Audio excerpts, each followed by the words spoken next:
Thank you, sir. Thank you so much, sir. Thank you.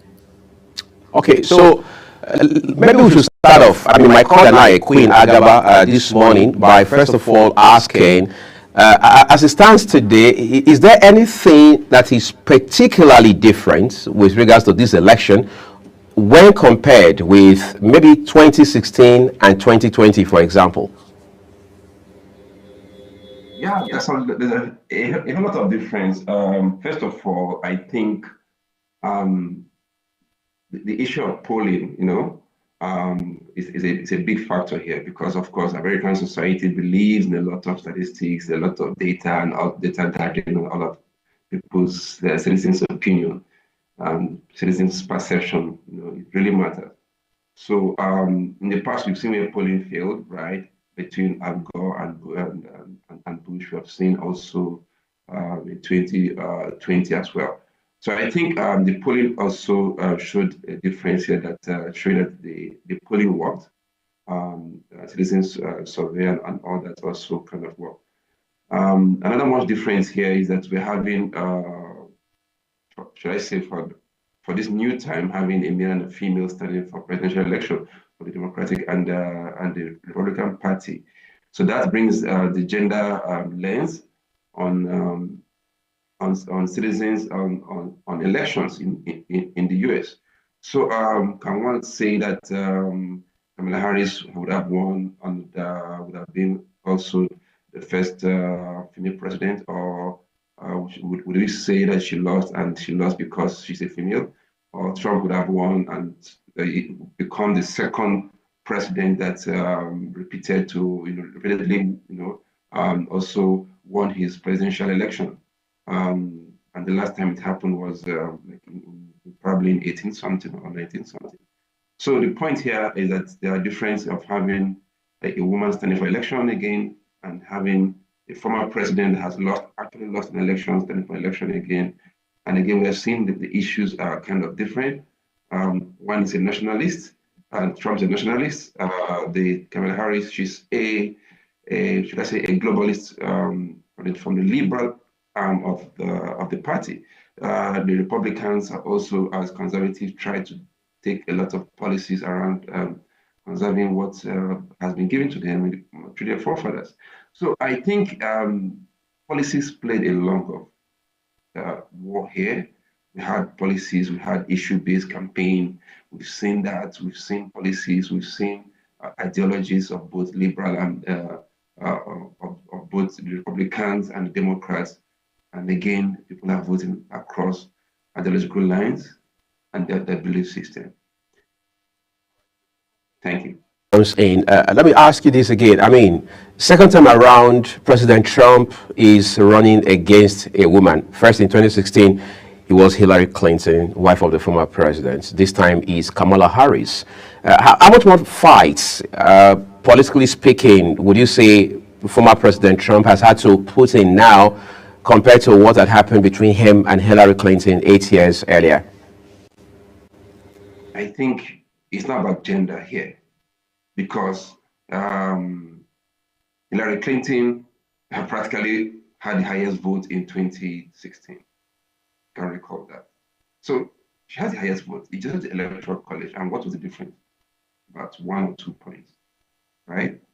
So for Kamala Harris, she's of course they're still counting. The election is not over, but you can see that she's already having about 188 or so. As the last time I checked, I don't know if it has changed. And Trump is having about 230, 240 something or so. So the point is not about, it's about the swing states here. I think the attention was drawn more to the swing states, right? I think it's about both of the parties took the campaign to these swing states. And the swing states are determining who is going to win the election. Before the election, the analysis was that anyone that wins Pennsylvania with 16 votes, can you imagine, would have won the election. But it's beyond just winning Pennsylvania. It's about other swing states as well, swinging in a different direction. So it's not about, because we all knew that the former Clinton would have won that position in 2016 because everybody was already thinking she's going to win, and it was glaring everywhere. It was glaring everywhere. Congratulations were there. It was so tight, and she was preparing to be the president until one or two votes from the electoral college changed the dimension, and Trump came in. So I don't think it's about being a female. I don't think so. I don't think so. It's about policies. Policies are as good as its implementation. Policies that fit the people and that make livelihood easy for the people is what the people are looking at. Yes, I'm not saying that the other party that loses this election did not have good policies. No. But again, the people-centered policy, power comes from the people. In the American system, the citizens are the ones that vote in election, especially the presidential, the Senate, of course, and the seats election. They are the citizens. They're not just green cards. They're not just immigrants. They're not just students and the likes of it. So having this kind of vote, the election taking place shows that the citizens are actually participating. Imagine we're looking at in the past having a 66% turnout. Before the election, they have about 70 million people voted.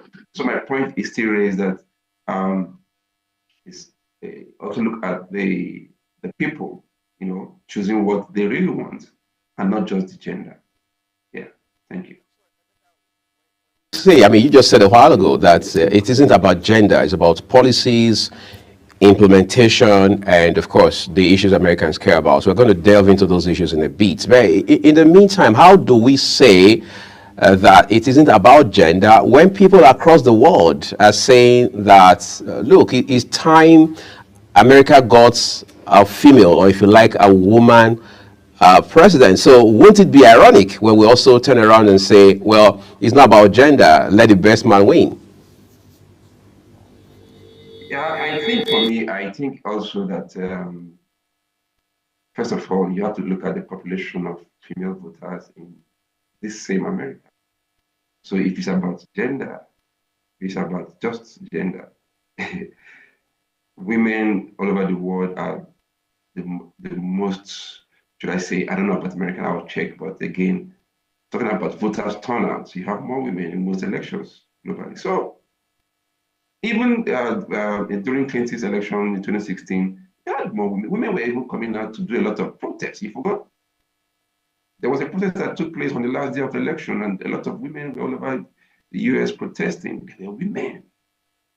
So I said we're saying women should vote for women, and that's not democracy. It's a free will, right? Women, I think America have large population of women. I'm sure that that's above 50%. I'm not sure, but I'll check the statistics right away, and I'll tell you that. So it's not about gender. Kamala Harris has experience. She's a very experienced woman, of course. And again, another issue you look at here, the Republican, the dynamics that led to her nomination as the presidential nominee for the Democratic Party. Yes, that's another idea. Was she prepared to run as president ab initio? What are the effects of changing, removing Biden and placing Kamala Harris midpoints through the campaign? So would this affect her? So would this also swing the votes of Biden supporters who felt probably Biden was unconstitutionally removed to run as election? So this dynamics are also going to play in any election. Take out Biden, that has been there, a current president, and of course put another woman, which is, and again, did you consider apart from gender that because she's also black, like a black American? So again, who are the voters in America? They are mostly white when compared to the Hispanic, the blacks, and the other set of people. So these are the things you need to also check. You also check the aspect of disenfranchisement of a lot of blocks in millions of immigrants, of spouses who are not citizens, of children who are not born to parents who are citizens, and things like that, of young people who don't even care to vote, you know. So millions of people are outside this gap, not participating in this election, to be precise. And for once, gender has not been the issue. Kamala Harris has spoken well of her policies, and the policies that she speaks about is the democratic policies. That is the ideology of the Democratic Party, and that's what they're standing on. They are liberals. So if you call it free will, if you call it liberalization, if you call it allowing people to take what they want and stuff like that, and what fits them. So that's the country. So I think for me, it's about policies. I think Americans have experienced the 4 years of the democracy again, and probably they're not pleased with it, or they are pleased with it, the case may be. So if they are pleased with it, then they will have Kamala Harris coming back. And that can happen through the Electoral College. Remember, it's not about who has the highest votes, it's about the Electoral College. So I should be on the Electoral College and not just the number of voters who have cast their vote. So there's still room, counting is still ongoing, the election is still ongoing. So it's still far cry to conclude. Thank you.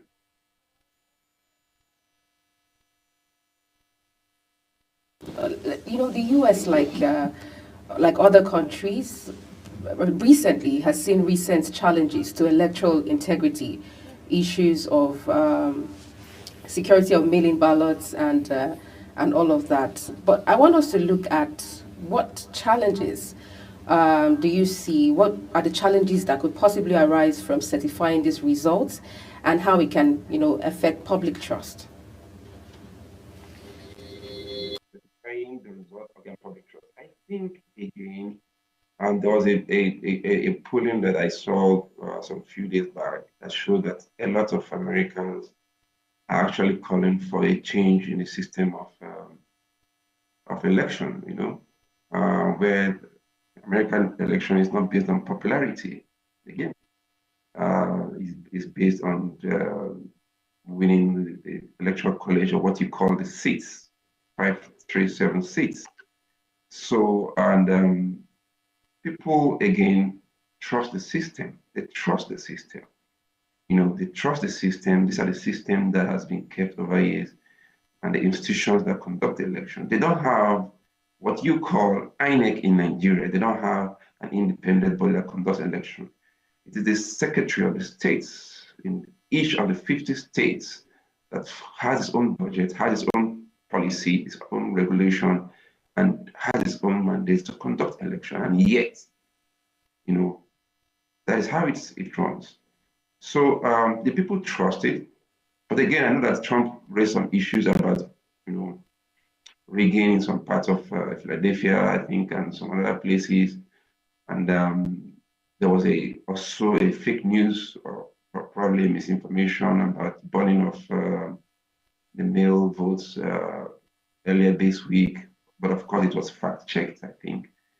And there was also some issues of the machines not working in some electoral voting center, and that was also, the machine was also retrieved. So we see a system that is willing to give the people, to ensure that the will of the people stands, and the will of the people is protected, and the choice of the people and the mandate is given to the people. And so far, I have not really heard about much of this, but I think the Republicans were worried that in some certain places, what transpired in 2020 might repeat. But again, in the same 2020, there was a recount of ballot, if you recall. And yet, after the recount of ballot in some certain places, there were no any form of rigging. So I think the system is the citizens trust the system, and that's why they're also coming out in mass. I mean, I'll be excited to know the percentage of voter turnout in this election, because people really are interested about what governs them in the next 4 years. How, how are their interests protected? How are the issues being taken care of? How are their lives going to get better or worse in the next 4 years and stuff like that? They really want to know if the security of their lives and properties is assured in the next 5 years or so, or if they have the free will to do what they decide to do with their bodies or not in the next 4 years or not, things like that. So people are interested in different issues, and we have different constituencies of people that are really interested. I think globally elections are not 100%. That's why the laws are made to review election results when an election is not conducted in a manner that the parties in contest accepts or rejects the process. So election for me is a process. If the process is free, fair, and transparent, then the will of people will take place. Thank you. So, Becca, the issue around and counter allegations regarding foreign interference in the U.S. electoral process. Of course, in this light, as I guess you're already assuming, I would say Russia being a key culprit. Of course, we saw that play out in 2016. We saw a repeat of it in 2020. Now, this is 8 years down the line. There's still the talk around foreign interference in U.S. election. Talk to us quickly about how this phenomenon defines or redefines the U.S. politics. Well, does it really redefine the U.S. politics itself? Meaning that does it really have effect on the U.S. politics system? I mean, you have seen that the U.S. politics system is not about the highest votes cast, and it's more about the highest seats that choose a particular candidate. In fact, I was even surprised that like you can vote for a party A, and the party A will choose to vote for another candidate that is outside their own political party, and it's acceptable. So that is how it works. So looking at the so-called interference, has it had any effect? How has it changed the mindset of the voters? So again, they have a lot of fact check. An average American knows also how to fact check information. And like I said, this fact checking has also come out to say, hey, this is right, this is wrong, and that's how it goes. So it's a system that is already prepared to it's like an iron dome that's already prepared to repel any form of fake news and misinformation through interference from other sovereign countries, like Russia, like you mentioned. Yes, some of those information, of course, penetrated, and again, but my question is, what is the extent of change that does? So, really, I can't really comment if there's a real impact in this election so far. But maybe after the election, we can also review that to see how the U.S. soil issues around the wars in Ukraine now. The one in Gaza, of course, the one between Israel and Hamas has ultimately dragged in Iran and Lebanon. And we are not ignorant of the kind of violence, the kind of tension that is very palpable, so to speak, within the region in the Middle East right now. Of course, we know the U.S. is very much interested, in a manner of speaking, in these developments, whether it's the one between Russia and Ukraine or the one between Israel and Hamas. To what extent have these developments impacted these elections in particular? And how do you see these two candidates, whether it's former President Donald Trump or Vice President Kamala Harris? Looking for this impact on the election is something we need to research on and probably get data on. And like I said, for now, we can't really say. the war here, of course, Trump wants to keep peace. He has been mentioning that Ukraine will not happen, blah, blah, blah. The Israel-Gaza war will not happen under his watch, and probably another Iran and stuff like that. But again, we cannot tell about the impact so far. So Kamala Harris also a globalist, of course. Yes, under the Biden administration, yes, they have supported and sponsored a lot of funds to support the Ukrainian, Russian war itself from the Ukrainian angle. Yes. Again, in the Gaza Strip, of course, some U.S. citizens were affected. The U.S. Army drafted in, and they claimed they did not take any role and everything. And again, but for me, what translates to votes here? Exactly. It's different to mention about what happens in Canada, for example, between the Hindus or the Sikh or the Indians in Canada with their citizens over there and stuff like that. But of course, also you've seen what the campaign has moved to see the Republican candidates going to the Indians to campaign and stuff like that in the US, wearing their regalia and stuff like that. I think it's about, at the end of the day, between the immigration laws, for example, which the Democrats have said they're willing to open their borders more, and the Republicans are willing to close the borders more. The Republicans are willing to send the immigrants illegally admitted into the country back to their country. The Republicans are willing to, to do different things to help their own citizens more than the other countries. So for me, I think it does not translate yet to votes until we see the analysis itself. The analysis here, the percentage of Arabs who voted, and the percentage of Iranians or Indians, and the case may be, and other people that will vote out of, should I say, sympathy of those countries, and the likes of it. So it's all about how messaging and the communications of campaign takes place between the Democrats and the Republican Party. Thank you. Experts, I would like to say a big thank you to you this morning for making our time to jump on this conversation. Thank you so much. Let's take a quick break now, everyone. When we return, we domesticate the conversation a little by turning our attention to the development from yesterday regarding the minors who had just been released and all of the issues around these developments and going forward. Stay with us.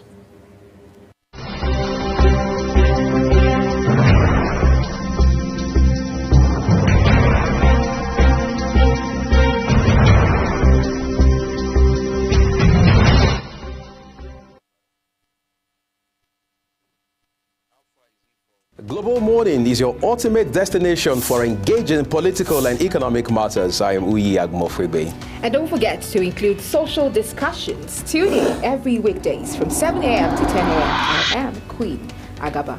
For insightful breakfast ideas, business summaries, sports highlights, international and local news perspective, I am Anthony Momodu.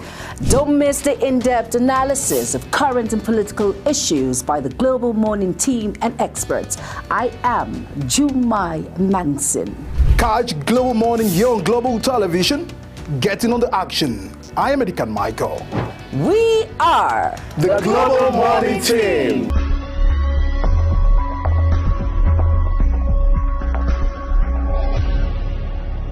Business Point on Global Television. The business world can be dynamic and unpredictable, with headwinds and volatility sometimes becoming an obstacle for players in the business and economy landscape. Watch Business Point on Global Television as Samuel Oji walks you through the twists, turns and curves in bands, stocks and crucial market indices from a global standpoint. Watch Business Point weekdays on Global Television at 11 a.m. West African time. Business Point. This is business. This is Imo State, southeast of Nigeria. As the wind of transformation blows across the eastern heartland, Imolites bask in the excitement of landmark developmental strides cutting across health, education, infrastructure, economy, and job creation. Imo State in Focus brings you all the highlights of Governor Hope Uzodinma-led administration's impact on the lives of the good people of Imo State. Imo State in Focus, Sunday at 10:30 p.m. West African time on Global Television.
Global Morning is your ultimate destination for engaging political and economic matters. I am Uyi Agmofwebe. And don't forget to include social discussions. Tune in every weekdays from 7 a.m. to 10 a.m. I am Queen Agaba.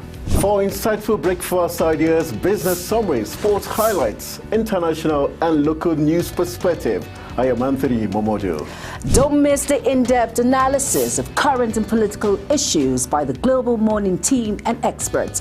I am Jumai Manson. Catch Global Morning here on Global Television. Getting on the action. I am Edikan Michael. We are The Global Morning Team.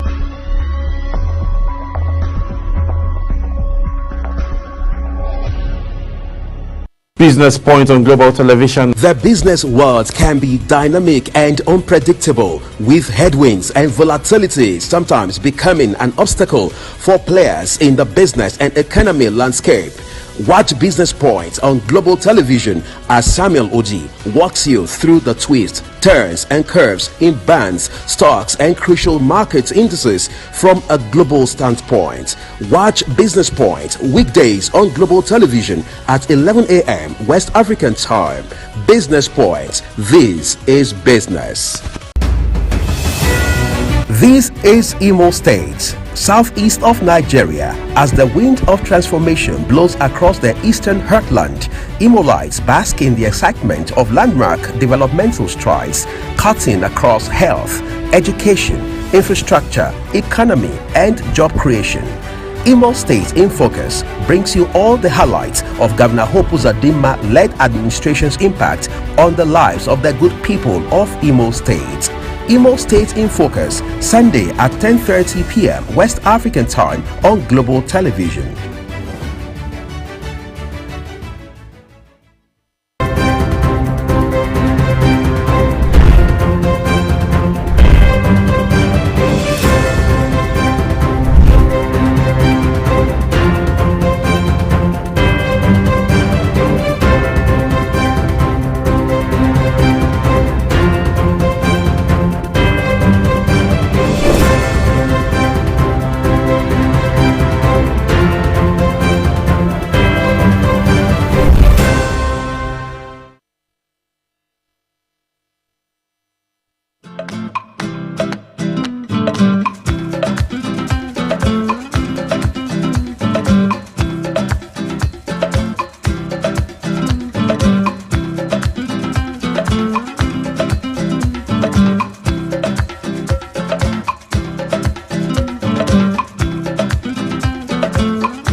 Global Morning is your ultimate destination for engaging political and economic matters. I am Uyi Agmofwebe. And don't forget to include social discussions. Tune in every weekdays from 7 a.m. to 10 a.m. I am Queen Agaba. For insightful breakfast ideas, business summaries, sports highlights, international and local news perspective, I am Anthony Momodu. Don't miss the in-depth analysis of current and political issues by the Global Morning team and experts. I am Jumai Manson. Catch Global Morning here on Global Television. Get in on the action. I am Edikan Michael. We are The Global Morning Team.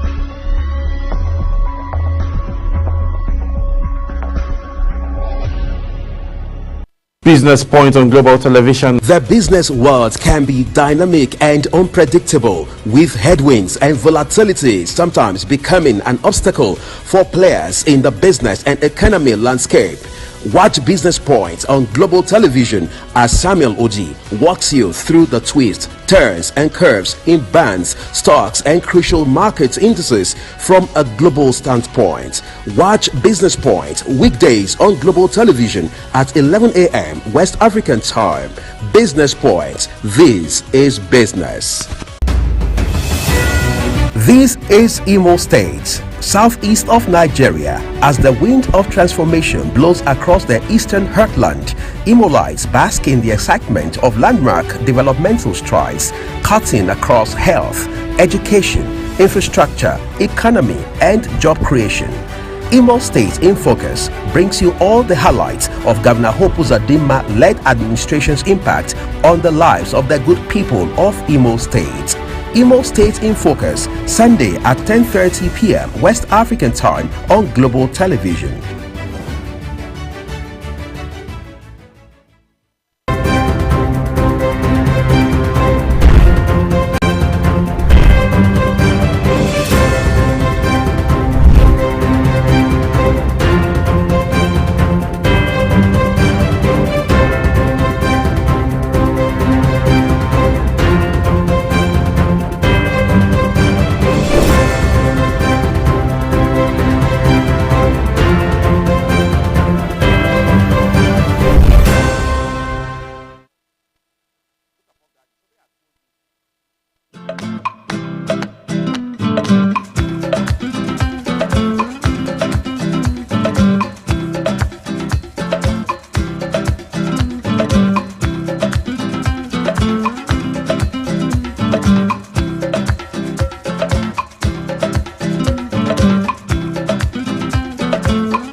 Yesterday, in a manner of speaking, was a big day for Nigeria, given the fact that there had been clamor a few days earlier about some minors who had been arrested, eventually charged in court, and then with stringent bail conditions tied to their release. We saw how much of backlash that development itself received. Some persons had said at that point in time that it was a low, a very significant low for us as a country in terms of human rights and how we carry ourselves and portray ourselves to the world out there.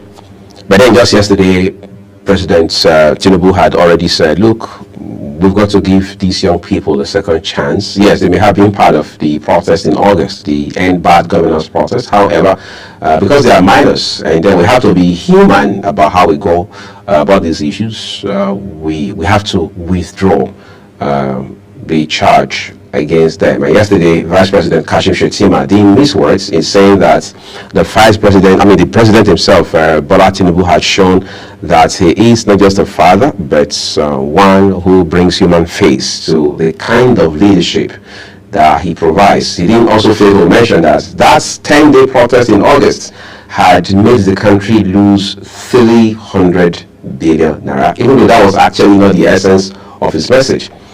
he had to highlight it. He also told the children, however, that look, when you live here, you got to make the most of your life. You can't be part of those who destroy the country or who are bent on pulling Nigeria down. In addition, many Nigerians, most of them prominent politicians and influencers across spheres, have said that beyond just releasing them, leaders must take responsibility for their welfare and ensuring that they are properly reintegrated into society. Yesterday, for example, we made to understand that Governor Obasanjo of Kaduna State and his counterparts in Kano State, Abba Yusuf, had been on the ground here in Abuja to receive those from their states, and we are hoping that other governors will follow suit. But beyond this seemingly humanitarian gesture of President Bola Tinubu, what more should happen with, for, and about these children? We're joined by Oladotu Hassan. He's a lawyer, public affairs commentator, and president Yoruba Council worldwide. Thank you, Oladotu, for your time with us on the program today.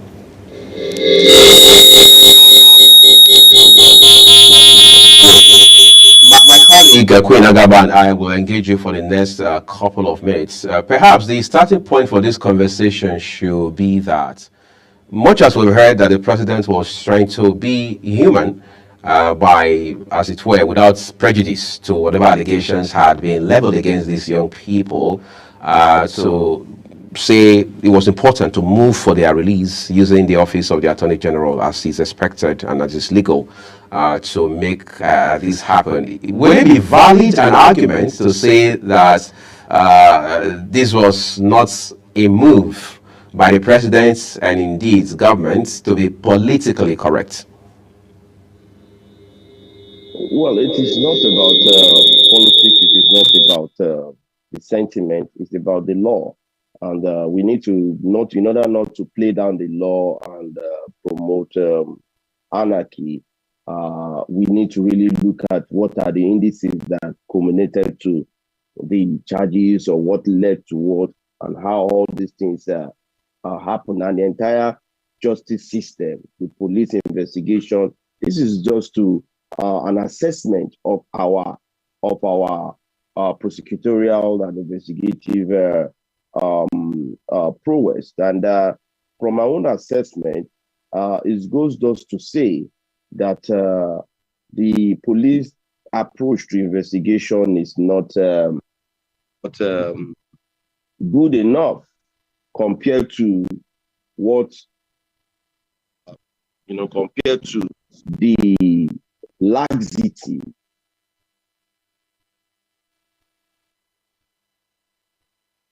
carelessness.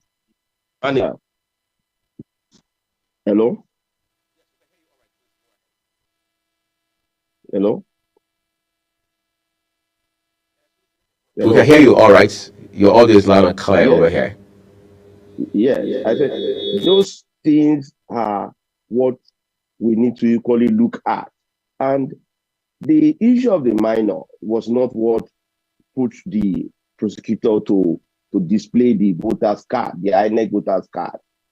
So have we looked at, this whole situation have exposed us in major grave way. Firstly, how did INEC register minor and allow them to vote year in, year out in the North? And is that the standard that when it comes to North and INEC, everything goes? When it comes to national development, the minors needs to be properly identified, or when it comes to crime. So we need to equally assess the lackadaisical positioning of INEC, not to have even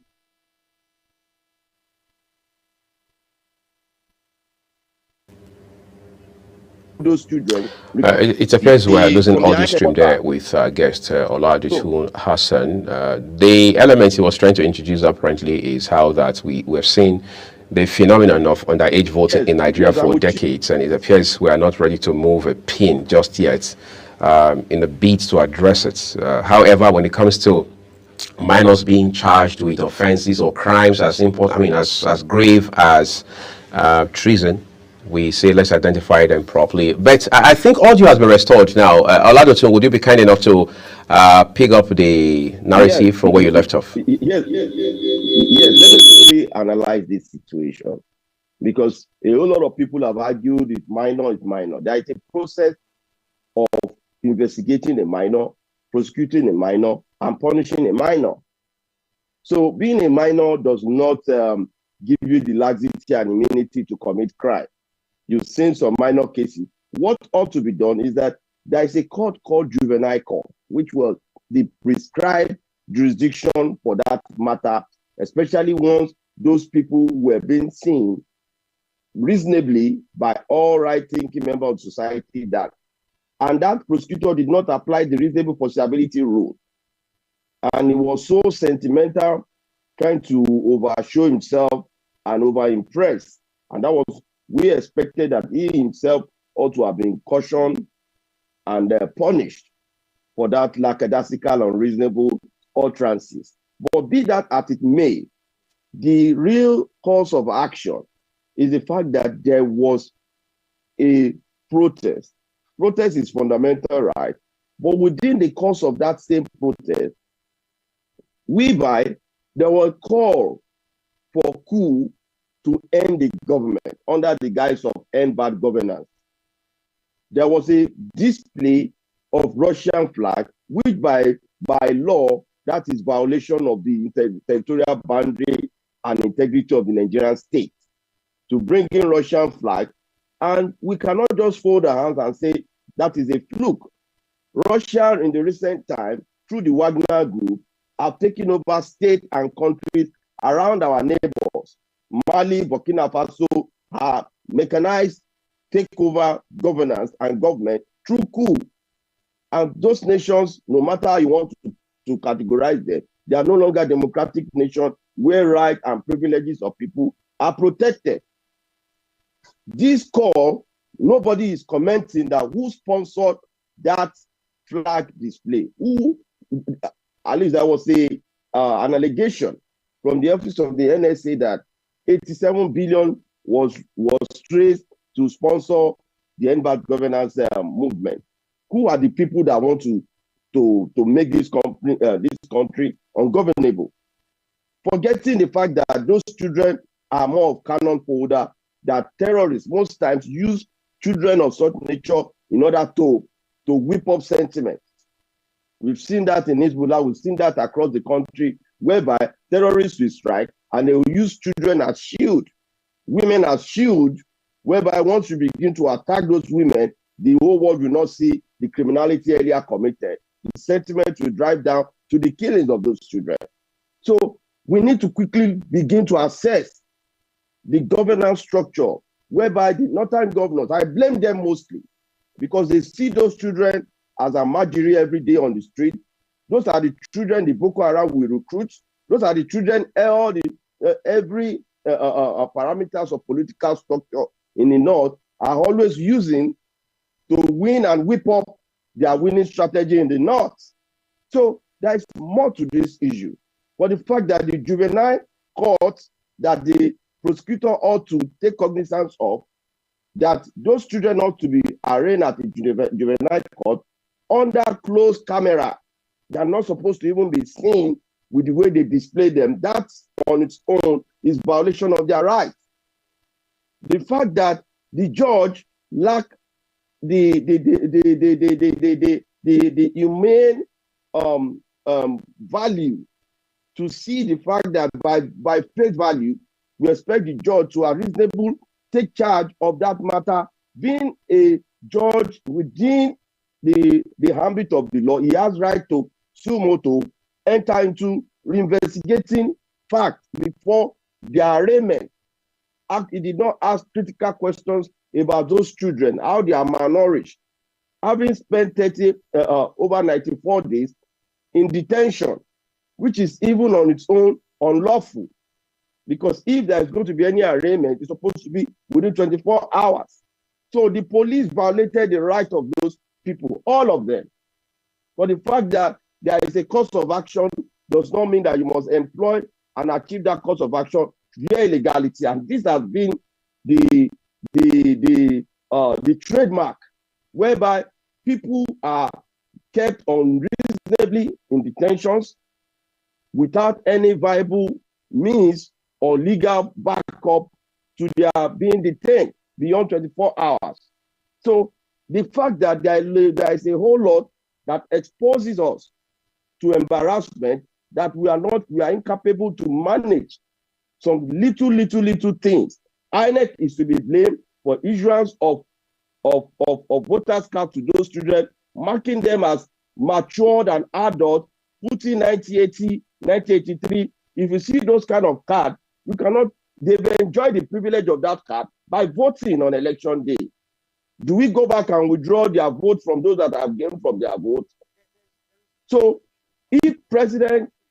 Which is very salient and should bother every right-thinking Nigeria, which is when you talked about, first of all, how that you, in your own assessment and your individual capacity, blame northern governors and leaders in the north for doing next to nothing to ensure that they see these young children otherwise promising with bright future ahead of them, beyond or more than just our marginaries. For example, in the first instance, if these children had been in school, you and I been here this Wednesday morning talking about why they were arrested, whether they should have been arrested, and now that they have been released, and so on and so forth. Now, statistics have shown very consistently for a couple of decades to this point that the bulk of the out-of-school children in this country are from the north. Now, you have 19 states across the north, for example. How do we get realistic enough to tell ourselves the bitter truth and get children, beyond these few ones we have seen these last few days in particular, to get to school and be on the right path? Sorry, it's very important for us to admit something clear here. We have been a country that we are quick to blame others without removing the speck in our own eyes. They not deliberately impoverish their land with the humongous strength of resources, money stolen, a whole lot of resources brought within the northern space that has not in any way transmitted to an environmental or affected the demographic of development of their youth, of their out-of-school children, and even their women. So they are more prone to be an endangered species because majority of these children were just given birth to without proper care, from their birth to whoever take care of them. They are mainly society children, that which we call in Yoruba parlance omota. They don't even have a family relation or something to be reckoned with, that they had a growing mental posture. So there is a lot of issues here. So the more we begin to poke into the sentiment of, oh, these children are not welfare, the whole international community, let me even paint it here. There might be deliberate acts of sabotage against the government to even display all those approach in order to wipe sentiment and demarcate the government.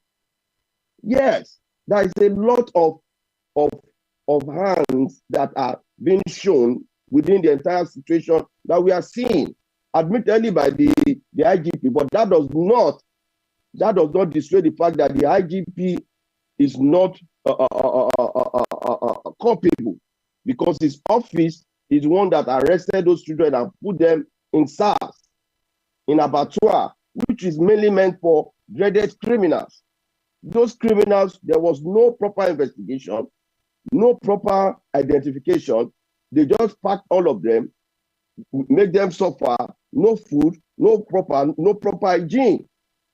So you can see the way they are malnourished and they are fainting in maybe before the camera at the court. All this is a display of the age-long crisis in Nigeria. It's not a Bola Ahmed Tinubu problem.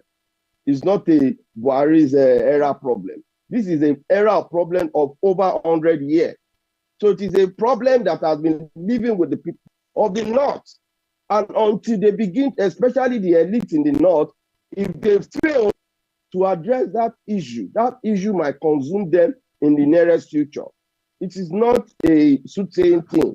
It is a reality that they must live with, for the fact that the AGF acted slow in the matter by, first of all, requesting for a file what we expected is that the AGF ought to have entered nolli prosecute on that same day that he took his knowledge. He need not wait further. He has the power to discontinue any matter before judgment.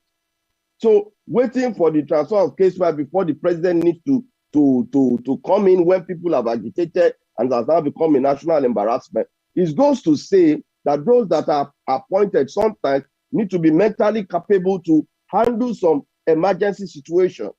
The AGF did not act in the light of the expected time of that same day that they were arraigned. Means that is the DPP office not relating on the case file, or is the AGF not in tune with the arrests across the country?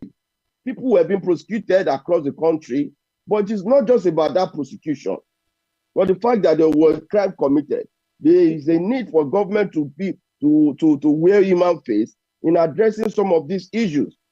So it is not to blanket the government at the same time, but everybody must take their chunk of blame. For the children, they committed a crime by being used, by displaying the Russian flag, by being caught up. Do you know what that protest? Because people really see the intentions of some protests. And that's why I've always blamed Sowore and the like of people that brought out the 15 demands and placed in it, and the government, and this, and that, release of Nnamdi Kanu, all unreasonable set of demands, whereby we know that there are national requests on reduction of fuel, cost of living. Yes, there is all that issue at the same time. But the all demands were mixed up. People that hated the president because he's from the Yoruba conclave, having lost election in 2023, used the cause of the protest to whip up their own sentiment. People like Atiku, Peter Obi, they use the protest to whip up sentiment and weaponize the whole thing. Definitely there are issues the government is yet to really fix, but it is not to kill the government. So, are you with me? Very well. For me, I think definitely we need to be patriotic as citizens. We need to be actively involved in national conversation. The government must not shut down people's opinion. The government needs to create table for conversation. Only for that, you don't expect those people that is agitated to create the table. You need to set the standard. So for me, I believe there is a long way to go as far as with this whole scenario is concerned. Mr. Hassan, but like you rightly said, these children are minors. We all know, and they most likely do not even know the implications of raising the Russian flags and all of the activities that were carried out. But this just goes to tell us how the situation it is with minors here in Nigeria, their rights and their protection as well. Well, let's look at how we can balance security concerns with, the protection and rights of minors here in Nigeria. How do we go? Where do we go from here, particularly in the north? Yeah, sorry. Yeah, the fact that I've been able to say a lot about this whole scenario, we need to understand the fact that this all rests on our nation. And there is a need for us to really look at the indicators. The law of the land, how viable is our law? How do we even implement some of all these issues that is bedeviling us as a nation? Is the government active enough to solve the masses problem? What are the masses problem? High rate of inflation. We've been bedeviled with high rate of inflation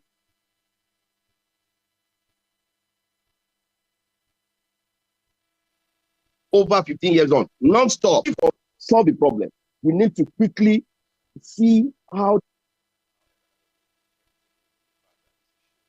has several angles to it, especially when you look at the fact that these children are now in the middle of all of this. The question is, like I asked Oladotu a while ago, if we do not take care of this issue, we're not going to have more incidences like this coming up. We understand we don't have audio back. Oladotu, just please go ahead.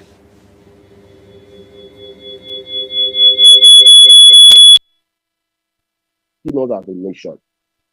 One, we are too ethnic by heart when it comes to relating with some certain issues. Everybody wants to read religious meaning, ethnicity, and political affinity to those issues. How is this issue going to be used to destroy the government? How are they going to pump more money to paint and build more media monstrous situation to kill the government without minding the fact that this could even snowball into civil war? People really think deeply. So for me, I believe this whole children arraignment and all that, the government should not be quick to say, okay, we have discontinued the case, then they should take them for welfare. No. This is the real time the DSS need to get into work. By calling those children, for the next 1 month, they should know who sponsored them. Crime should not just be left in the loser, because if these children are pampered in this manner and everybody is not looking at the repeated action of every other child within the same space, maybe it will now become the turn of the Eastern children now, or the turn of the Yoruba children.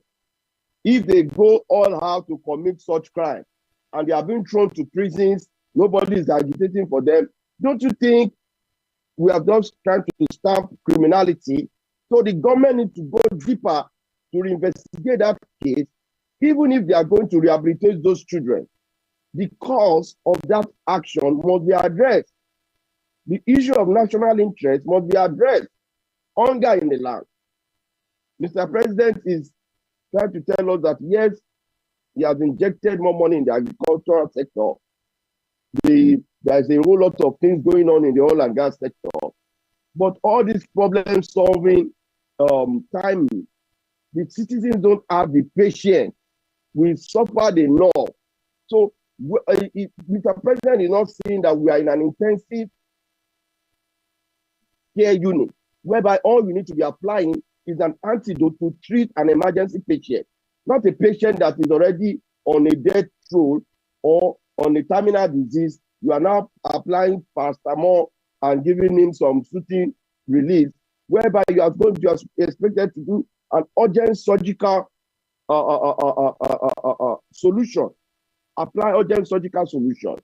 So what we expect Mr. President to do is not just sharing money through the win or all this cosmetic approach, but engaging the army of unemployed youth, ensuring that those that are out of school are taking, you need to sign an executive order to address some certain issues in this country.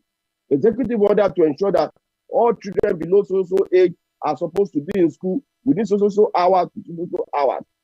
If you see any children on the street, the parents should be arrested and prosecuted. The local government chairman will lose his work. A lot of people should be sacked for seeing those things, because it's a collective responsibility to build a society. So for us, it took Awolowo to envision that free and qualitative education. He didn't just give that education for free. He mandated the parents to make sure that those children goes to school, give them tax rebate, give them a lot of encouragement that we attract the children to go to school by giving them food, giving them proper welfare, and everything that will make education attractive. So the government must revive all these areas. They should not just be locked up in a triangular setup that, one size fits all, let's just go and arrest, shut down the opinion of the people. No, the government is not APC or PDP. It's government for the people, by the people, and for the people. So it's a democratic situation. So the Mr. President should not, at this instance, think that for the fact that they discontinued that case, they have solved the poverty problem. No, this should stand as a beginning of INEC to go and audit their registration portal. Any child praise they saw in that picture, they need to assess those every voters now. so that INEC can wash their dirty linen. Yeah, they can clean up their dirty portals of these children and minors on their portals. So for me, it is high time that we revive national interest above sentiment. Thank you.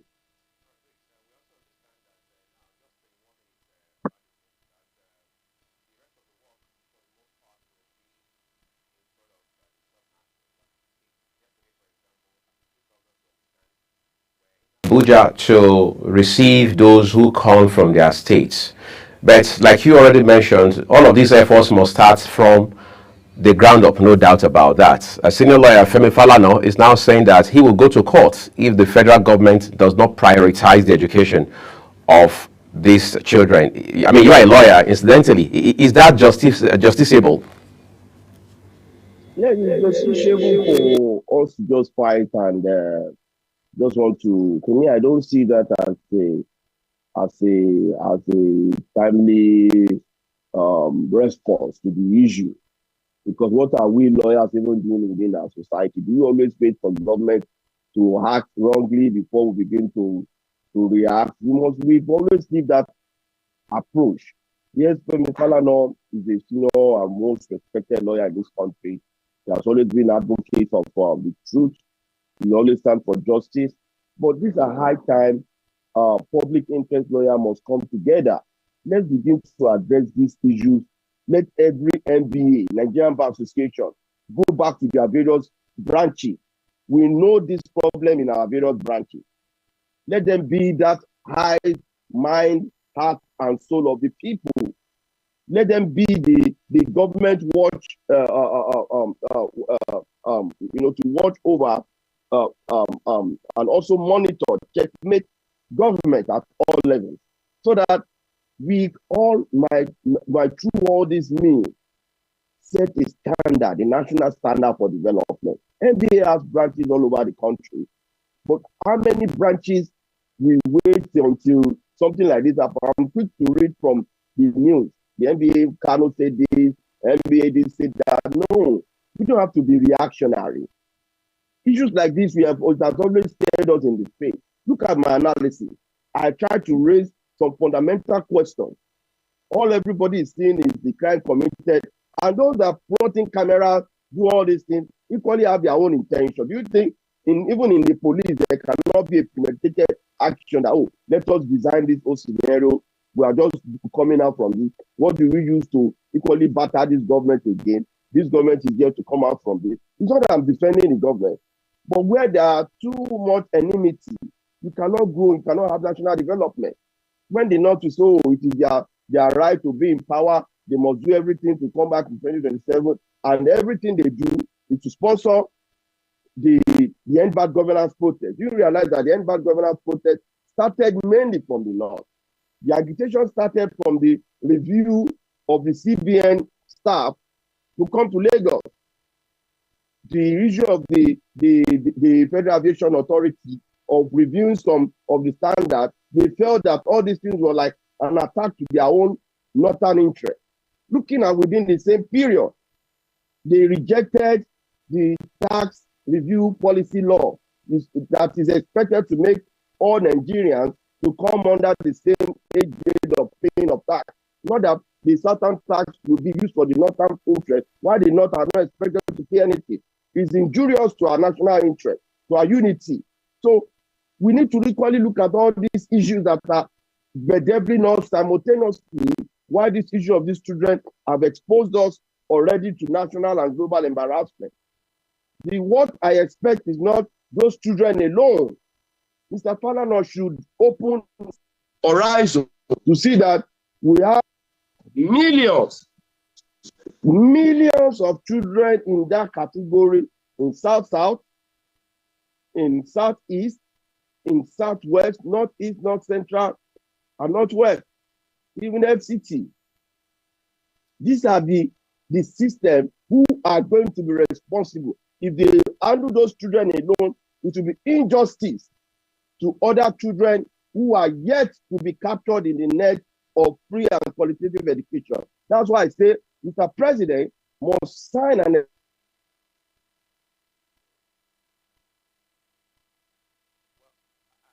executive order.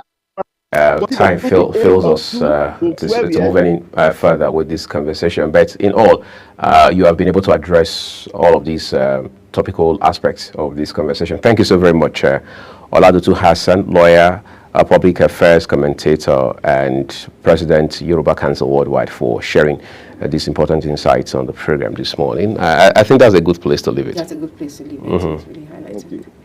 Well, this is where we draw the curtains on Global Morning this morning. Thank you for your time with us.